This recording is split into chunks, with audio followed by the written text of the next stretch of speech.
ամեն ինչ կարգին է Խաչատուր Սուքիասյանի հետ։ Բիզնես գործունեությամբ հայտնի ԿՊԱ-ական պատգամավորի ընտանիքին պատկանող Սիլ կոնցեռնի մամուլի խոսնակ Աննա Մկրտչյանը Հայլուրի հետ զրույցում հաստատում է, երեքշաբթի երեկոյան Թումանյան փողոցից հատուկ ջոկատայինները Սուքիասյանի թիկնապահներին են բերման ենթարկել ավտոմեքենաները զննելուց հետո։ Ապօրինի զենք են փնտրել, դե իհարկե չեն գտել, ասում է Սիլ կոնցեռնի մամուլի խոսնակը։ Խաչատուր Սուքիասյանի 4 թիկնապահները 3 ժամ հետո ազատ են արձակվել։ Աննա Մկրտչյանը թիրախավորում չի համարում հենց Խաչատուր Սուքիասյանի թիկնապահներին զննել քննելը։ Ասում է, դե բոլորին էլ ստուգում են։ Նախ եւ առաջ բոլորին չէ, որ ստուգում են։ Փաշինյանի իշխանության օրերին սովորական դարձած մասկի շոուները հատուկ ասելիքով են, նկատում է վավերագրող ռեժիսոր, հասարակական գործիչ Հովհաննես Իշխանյանը։ Նախընտրական շրջան է, վարչապետը կամ ուզում է ցույց տալ, որ իմ ու քո չի անում, բոլորին է ասֆալտին փռում, կամ որ ըստ Իշխանյանի ավելի հավանական է, վարչապետը շանտաժի մեթոդն է զլում խոշոր խաղացողներին ընտրություններից առաջ իր կողքին պահելու համար։ Նիկոլ Փաշինյանը քանի որ հայկական ժամանակից որպես այսպես կոչված լրագրող իր տեխնիկան եղել է հետևյալը, փող եմ վերցնում, որ քո մասին վատ բան չգրեմ, այդ սովորելը, այդ իր տեխնիկան մտցրել է քաղաքականության մեջ։ Երևի Խաչատուր Սուքիասյանը մի բան այն չի արել, ու Փաշինյանը որոշել է բիզնես գործունեությամբ հայտնի ԿՊԱ-ական պատգամավորին ցույց տալ, որը որից հետո է։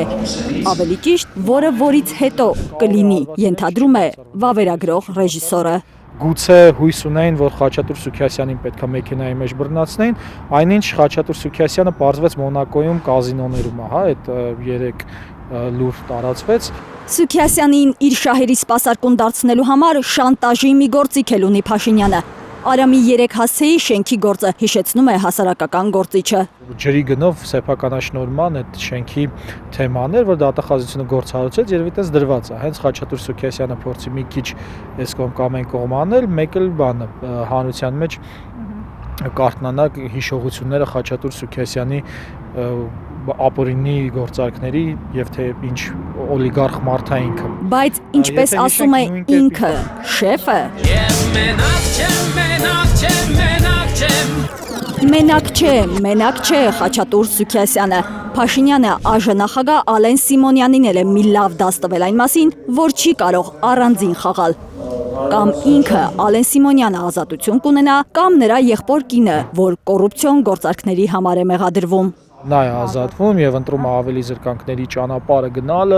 որը շատ բարդ փշոտ ճանապարհ է, Ալեն Սիմոնյանի նման տժացողների, կայֆարիկների համար հեշտ ճանապարհ չի։ Բայց սա ես նորից եմ ձեզ ասում։ Փաշինյանը հլու հպատակ չլինելու համար դաս է տվել նաեւ Գագիկ Ծառուկյանին։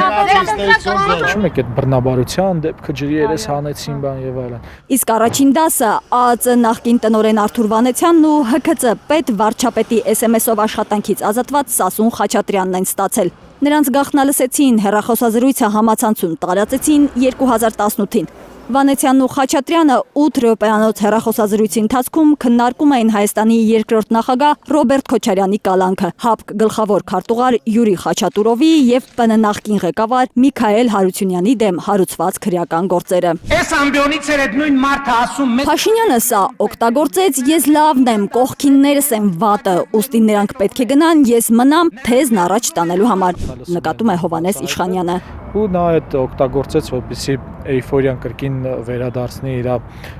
հունի մեջ գցի։ Չի բացառում վավերագրող ռեժիսորը, որ Փաշինյանը մի օր էլ ուղակի դաս տալով չսահմանափակվի, աթոռը պահելու համար մատաղ անի Խաչատուր Սուքիասյանին։ Խաչատուր Սուքիասյանը ապօրինի գույք է ձեռք բերել, ինչու մինչև հիմա դատված չէ։ Այդ կոպեկ առ կոպեկ որ հետ ես բերում, դե հետ բեր, բայց քանի դեռ իր կողքն է, բնականաբար ոչ մի բան էլ հետ չի բերելու։ Փաշինյանը Սուքիասյանին այսպես ասած փորը կտա, երբ բիզնես գործունեությամբ հայտնի պատգամավորի ունեցած փողը, շրջապատի այնքան նշանակություն չունենան, որքան նրան տապալելու հաշվին վարչապետի վարկանիշ բարձրացնելը։ Պետության